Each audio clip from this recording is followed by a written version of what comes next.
हाय लोगोफोर, नोंथांमोनखौ आंनि चेनेलाव गिबियावनो बयखौबो बरायहरग्रोनाय थाबाय। आसा खालामो गासिबो मोजाङैनो दङ होननानै। ओमफ्राय आंबो मोजाङैनो दङ दासान्दि। ओमफ्राय गोबावजोबाबो आं दिनैहाय भिडिअ लाबोलायबाय। दिनैना भिडिअआ जानायनिसो जागोन, अमा बेदर फ्राय एवनाय ओमफ्राय अमा सावनाय। ओमफ्राय नोंथांमोना भिडिअखौ मोजां मोनोबा नायलांबाय थादो जोबजासिम। ओमफ्राय आं जाबाय थानोसै। आं दा अमा बेदरखौ सावनायखौ माने थुफ्लेनानै लाबाय एसे, ओमफ्राय ओरैनो पियास हानानै लाबाय। ओमफ्राय जानोसै। ओंख्रिया जाहैबाय आलु फान्थाव।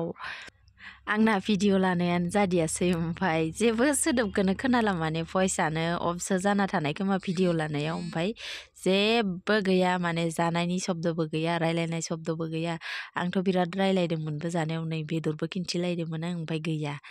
आंना लानायानो जादियासै भिडिअ लानाया। ओमफ्राय थेवब्लाबो आङो बे भिडिअखौ ओरैनो दोना होननानै हगारना होनाय जाबाय आरो नोंथांमोननो शेयार खालामना होनाय जाबाय आरो, माने जेबो साउन्ड गैयाबाबो नोंथांमोना नायलांबाय थादों।